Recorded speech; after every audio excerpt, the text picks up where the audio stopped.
Hai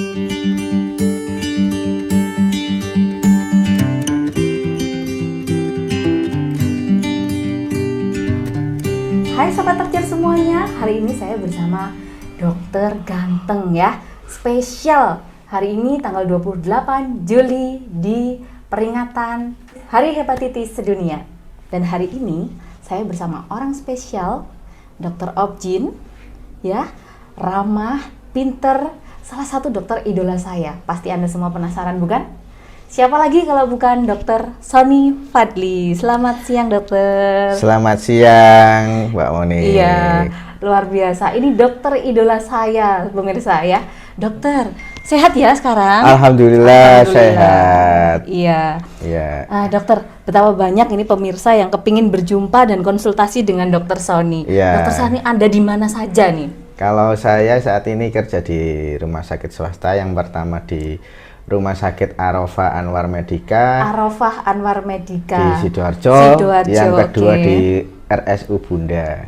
RSU Bunda. Waru Sidoarjo. Waru ya dokter. Oke, siap. Jangan lupa pemirsa catat ya dan tanyakan jadwalnya di rumah sakit pilihan kita semua. Oke, dokter, bertepatan dengan 28 Juli ya hari ini adalah Hari Hepatitis Sedunia nih dokter. Saya sangat penasaran sekali sebenarnya hepatitis itu penyakit apa sih? Nah, karena tema tahun ini adalah hepatitis tidak bisa menunggu. Wah, ini sepertinya sudah sangat urgent, memang harus diatasi begitu ya. Oke, langsung saja kita tanyakan kepada ahlinya ya, terutama ibu hamil harus mendengarkan podcast ini sampai habis. Oke, langsung saja dokter. Hepatitis itu sebenarnya penyakit apa dokter? Jadi hepatitis ini adalah salah satu penyakit infeksi, infeksi virus. Ada beberapa macam, ada A, ada B, ada C. Tapi yang pada ibu hamil, pada kehamilan yang dikhawatirkan adalah infeksi virus hepatitis yang tipe yang B, hepatitis B. Ini yang menjadi persoalan global, persoalan dunia, dan juga masih menjadi PR besar untuk Indonesia. Oke, baik. Jadi luar biasa sekali ya. Kalau saya baca literatur nih dokter, memang kayak hepatitis B itu kan tidak bisa disembuhkan, katanya begitu ya dokter. Karena dia itu virusnya itu punya selubung kapsul gitu ya. Apakah itu benar dokter? Iya betul. Nah, ya karena dia punya kelebihan dari sisi materi genetik tersebut, ini virus ini bisa menjadi ancaman yang sangat panjang. Jadi sehingga kita harus punya upaya khususnya untuk ibu hamil agar jangan sampai terjadi penularan dari ibu ke bayinya. Jadi yang penting dari upaya untuk memberantas hepatitis B ini adalah deteksi dini. Oke, siap. Jadi seperti itu ya. Kembali lagi dokter, sebenarnya seberapa bahaya virus ini untuk tubuh kita? Apa yang diserang seperti itu? Jadi bahayanya dari virus ini yang namanya hepatitis artinya hepar ya. Fungsi hepar.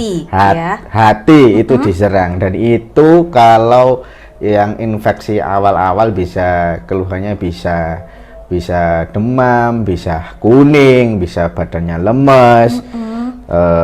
Tapi yang bahaya dari hepatitis ini bisa menetap, artinya bisa terbawa sampai jangka lama, terjadi infeksi kronis yang itu bisa berujung pada penyakit sirosis hepatis. Heparnya itu bisa istilahnya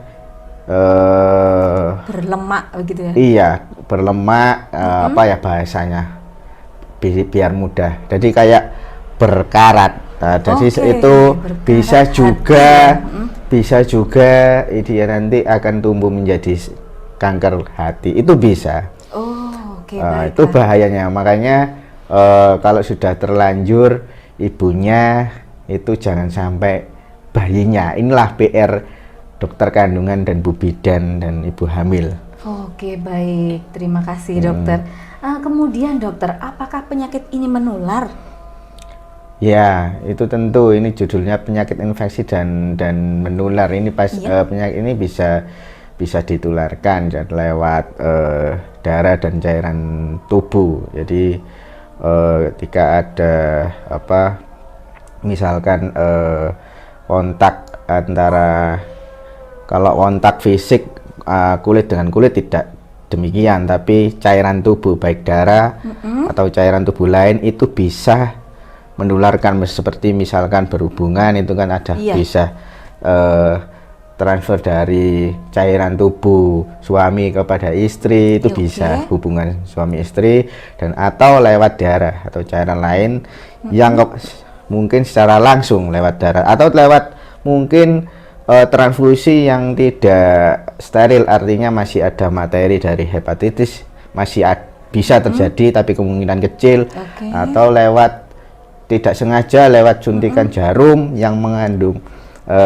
materi dari hepatitis, itu bisa terjadi tapi juga kemungkinan kecil. Jadi kita yang sekarang ini yang mungkin dibahas ini yang tentang hamil ya, jadi dari ibu kepada bayi ya, itu kita bahas kali ini. Iya, tentunya ya, karena memang ibu itu mengalirkan darahnya ya kepada bayi yang ada di kandungan, seperti itu. Jadi pastinya resikonya sangat-sangat besar seperti itu ya. Dokter, kemudian saya ini ya banyak yang tanya, apakah hepatitis ini menular dokter lewat alat makan, minum, kemudian misalkan kita makan sembarangan nih dok di warung-warung pinggir jalan yang nggak bersih gitu, nyuci piringnya. Kalau hepatitis yang lewat makanan, kebersihan itu hepatitis A.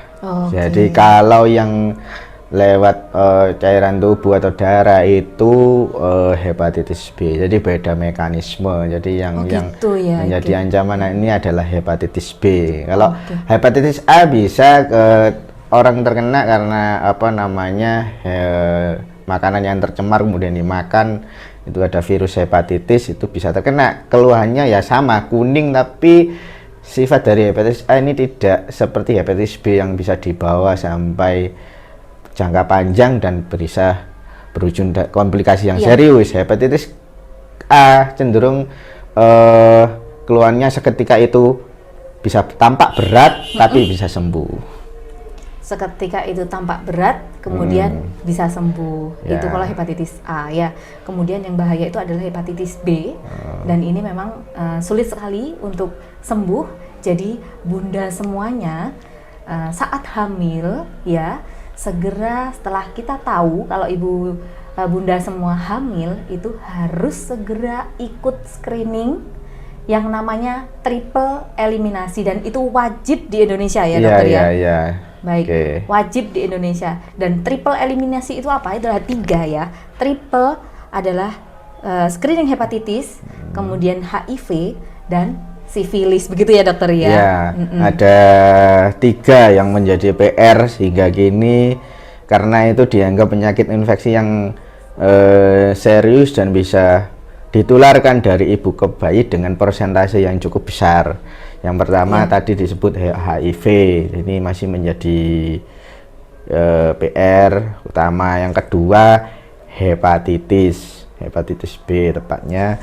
Yang ketiga ini sifilis. Jadi ketiga-tiganya ini bisa ditularkan, ditransmisikan dari ibu kepada janinnya, dan itu juga bisa memberikan dampak yang cukup serius ketika masih anak-anak dan bahkan tumbuh dewasa. Jadi triple eliminasi ini menandakan bahwa ketiga jenis penyakit infeksi ini menjadi target utama dari pemerintah atau Kementerian Kesehatan yang menjadi PR bersama agar kita berantas dengan upaya pencegahan penularan dari ibu ke bayi.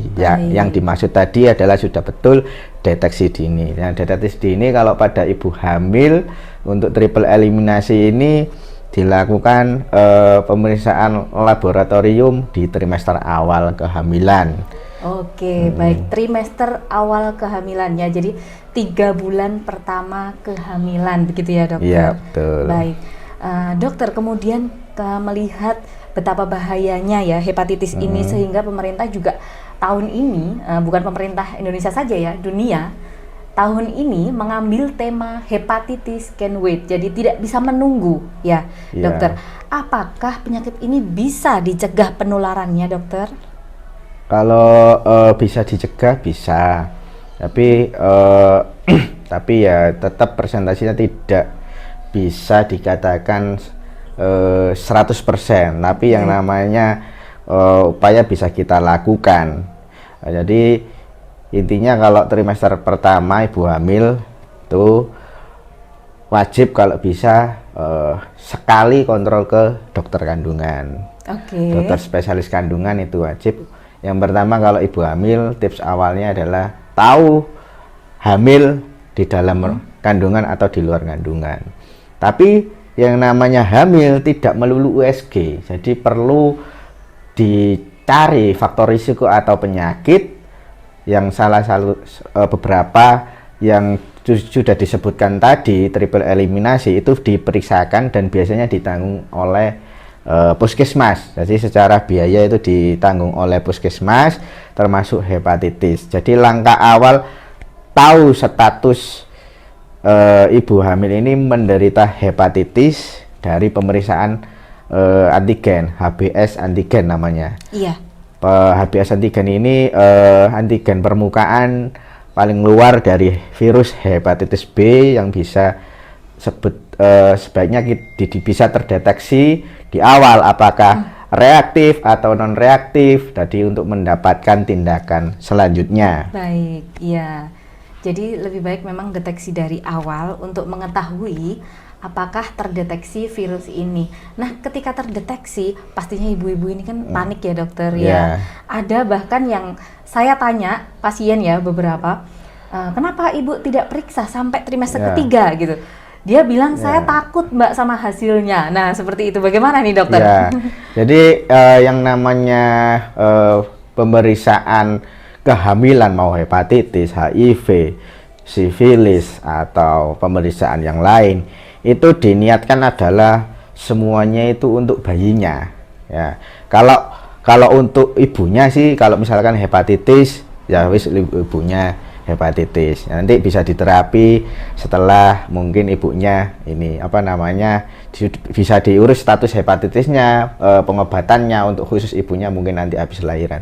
Tapi yang dipikirkan adalah bayinya, bagaimana bayinya ini biar ibunya yang sudah positif ini jangan sampai anaknya positif. Artinya ada upaya yang dilakukan, meskipun upaya ini tidak bisa 100% mutlak meniadakan virus hepatitis, masih ada kemungkinan tertular, dikatakan seperti itu.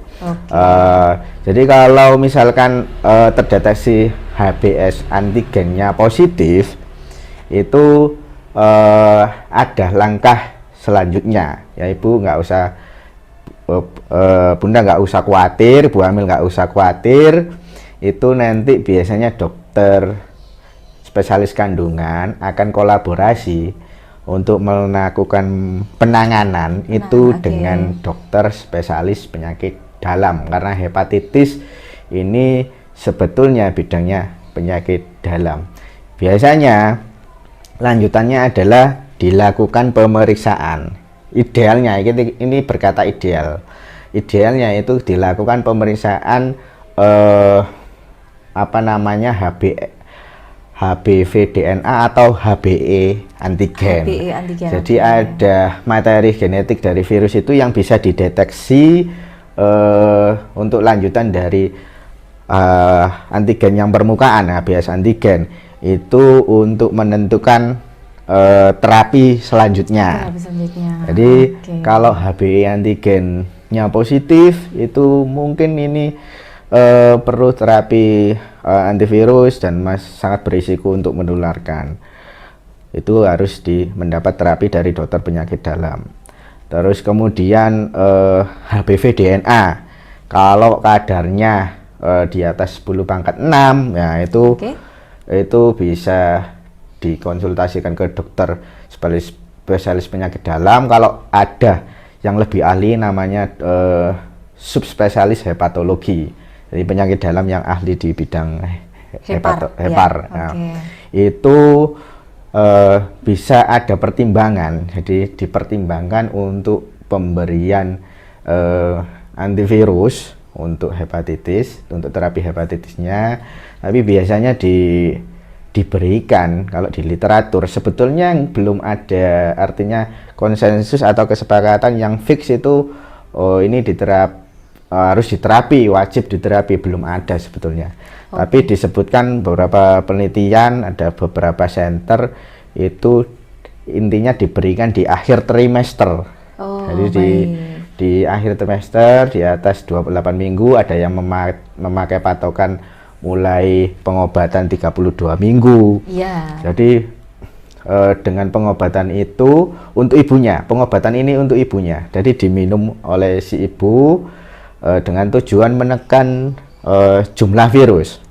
Jadi kalau jumlah virusnya dikurangi, ditekan, replikasinya ditekan, itu harapannya nilainya minimal dan bisa mengurangi penularan ke bayi lah.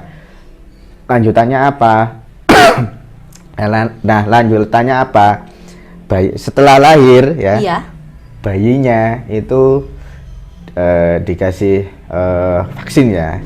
Kalau di puskesmas itu HBIG dan HB0 ya, dan HB0.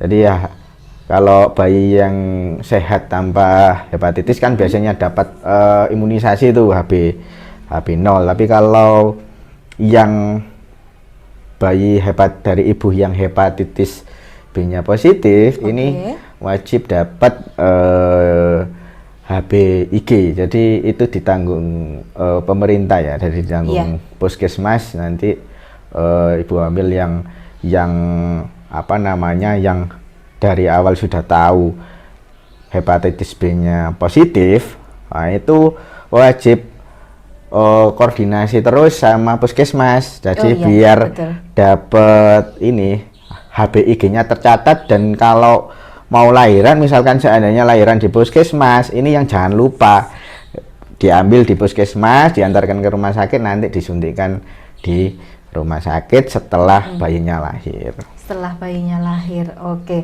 Kalau saya simpulkan begini, Bunda semuanya ya.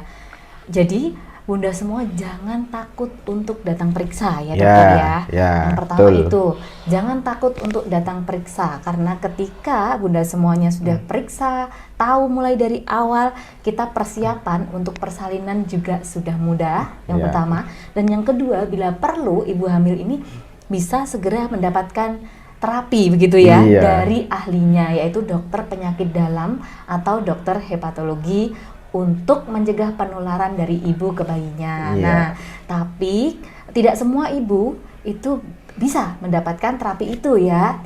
Ada yang tidak perlu begitu ya. Ada yang tidak perlu. Kalau ibu-ibu semua sehat, baik-baik saja, angka ambang batas virusnya normal, masih bisa ditoleransi, ibu tidak akan mendapatkan terapi itu, tetapi ibu sudah pasti akan mendapatkan vaksin untuk bayinya ya, khusus untuk ibu yang positif hepatitis, begitu ya dokter ya. Jadi ketika lahir bayi Bunda semuanya, kemudian tenaga kesehatan akan segera memberikan vaksin hepatitis khusus untuk bayi Bunda semuanya yang lahir, begitu ya dokter ya. Jadi untuk mencegah. Nah kemudian dokter, setelah bayi ini diberi vaksin, itu kan memang benar belum tentu dia akan negatif ya hepatitisnya, atau mungkin akan tetap positif begitu. Kapan nih dokter akan dievaluasi begitu?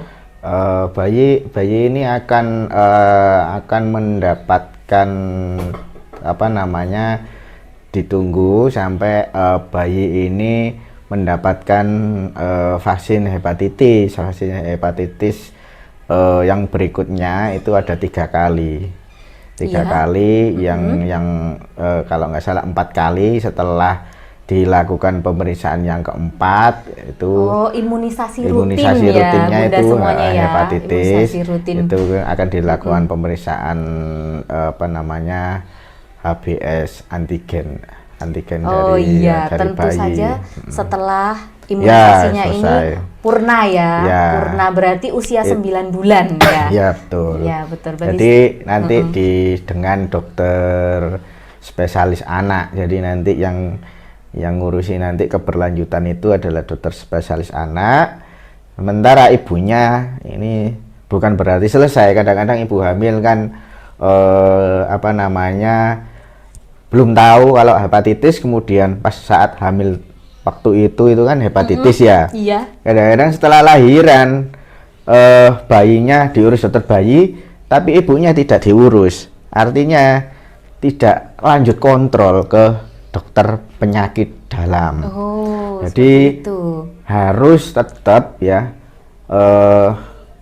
ibu hamil yang menderita hepatitis ini harus tetap kontrol ke dokter spesialis penyakit dalam. Untuk apa? Untuk dievaluasi, dan secara berkala itu jangka panjang juga tetap harus apa namanya dievaluasi, apakah itu dilakukan evaluasi klinis kondisi ibunya, yang kedua apa labnya, laboratoriumnya, fungsi livernya, hasil lab fungsi livernya, kemudian mungkin perlu USG kalau ada jelas ada pembesaran liver atau hepar, dan itu harus tetap dilanjutkan karena ini sifatnya penyakit yang jangka panjang. Iya betul, berarti jangan stop untuk follow up ya Bunda semuanya ya. Misalkan sudah diketahui hepatitis dan Bunda semuanya sudah melahirkan, jangan stop. Jadi memang harus aktif ya dokter, proaktif dengan dirinya untuk melanjutkan pemeriksaan. Baik.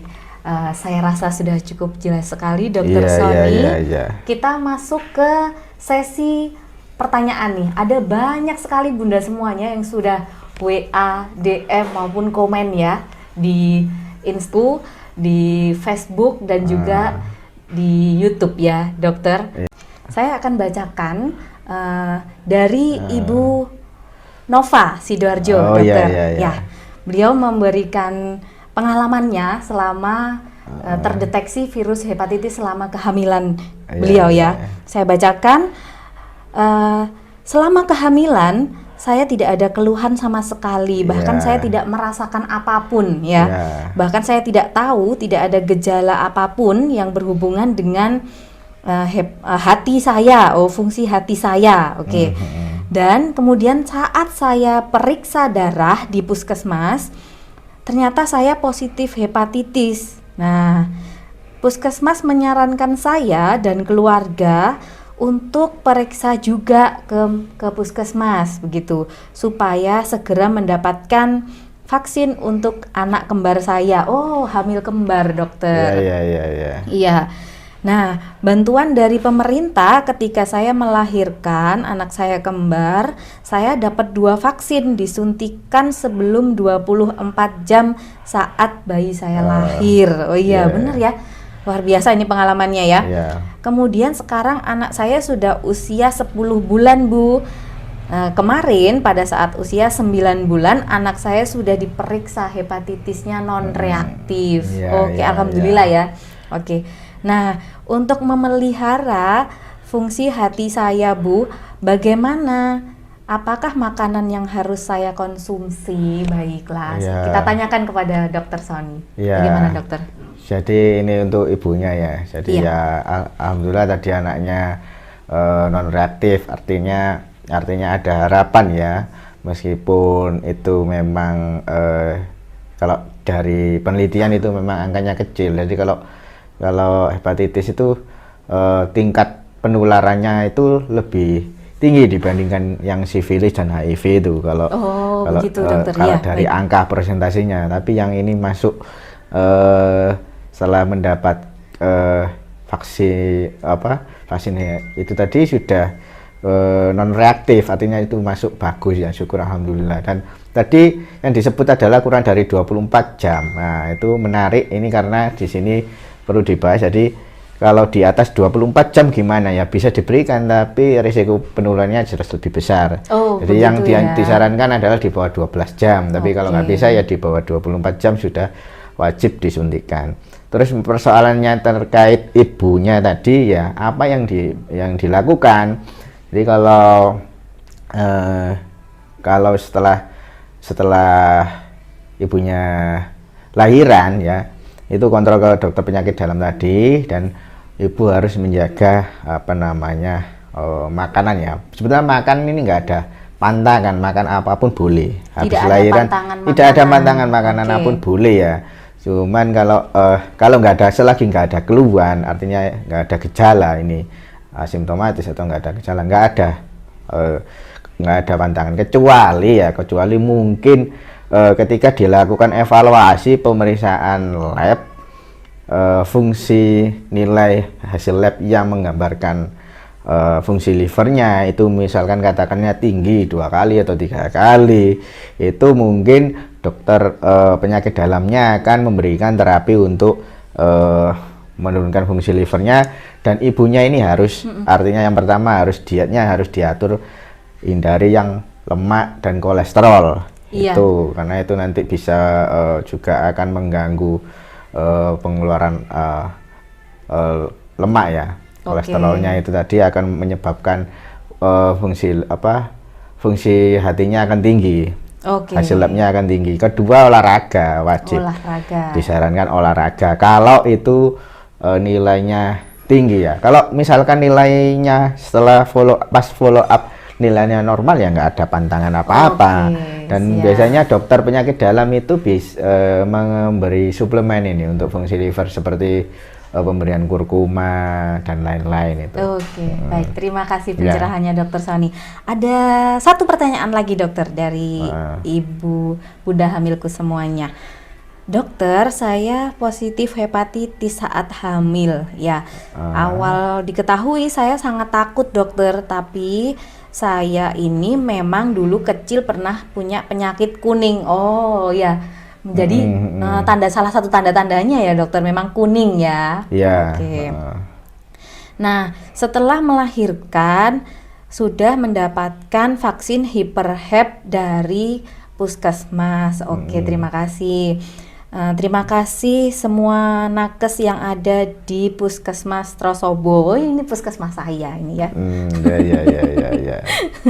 Nah, Ibu, saya mengalami gangguan pencernaan sekarang. Baru 1 bulan ini saya merasakan seperti mual, muntah, kadang-kadang muntahnya parah, dan juga diare yang cukup parah.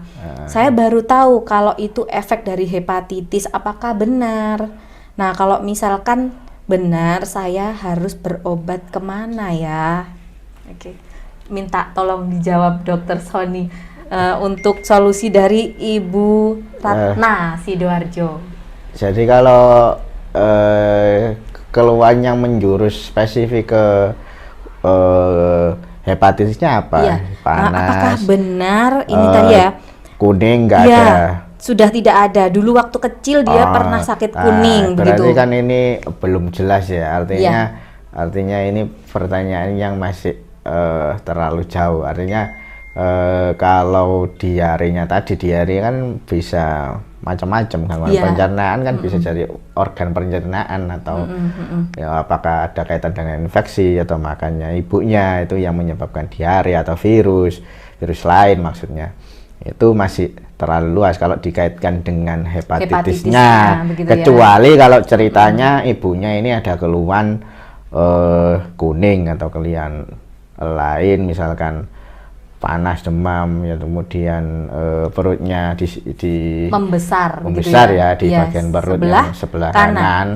Sebelah itu kanan. Bahwa tulang rusuk itu tambah gede, ya curiga itu ada pemberdayaan liver atau hati. Itu mungkin bisa dihubungkan, tapi kalau diare itu masih terlalu banyak kemungkinan. Jadi kembali lagi mungkin Bu Ratna bisa datang ke puskesmas dulu ya, kemudian kita beri rujukan untuk ke dokter penyakit dalam gitu ya dokter. Mending kemudian seperti itu. Dilihat ambang batas virusnya seperti apa? Seperti itu ya dokter ya? Ya, jadi HBs antigen ini bisa dicek ini tiap 6 bulan itu sebetulnya. Tiap 6 bulan. Bisa disarankan cek berkala sebetulnya. Jadi dan sebetulnya yang antigen yang lain itu HBV itu sebetulnya dalam prakteknya itu sebenarnya bisa diterapkan untuk terapi dan tahu penularannya seberapa kemungkinannya ke orang sekitar itu bisa. Cuma kan kekurangannya dari ini mahal. Iya, jadi betul. Kekurangannya berarti kalau di Indonesia mungkin di rata-rata ya HBs antigen itu tidak berlanjut ke pemeriksaan lain karena itu iya, betul. Jarang sekali rumah sakit yang terfasilitasi untuk pemeriksaan HBE atau HBV DNA tadi, apalagi yang di daerah yang jauh, yang dari perkotaan itu paling ya HBs antigen sudah cukup. Mungkin kalau di kota besar betul, sudah misalkan ibu bunda sudah tahu dengarkan informasi ini, itu bisa berlanjut dari HBs antigen bisa tanya ke dokternya, dok saya cek HBV DNA dari hepatitisnya atau HBe antigen, itu boleh diskusi sama dokternya. Oke, siap. Terima kasih Dokter Sony atas waktunya. Bunda, saya rasa sudah cukup ya. Dokter Sony, semoga sehat selalu. Ya, amin. Terima kasih banyak ilmunya hari ini yang sangat bermanfaat untuk Bunda semuanya. Baik. Assalamualaikum warahmatullahi wabarakatuh. Waalaikumsalam warahmatullahi wabarakatuh. Baik Bunda semuanya, sudah cukup perjumpaan kita hari ini. Semoga Bunda semuanya diberi kesehatan, kelancaran dalam proses kehamilannya, dan lahir dengan sehat dan selamat. Burung Irian, burung cendrawasih, sekian dan terima kasih.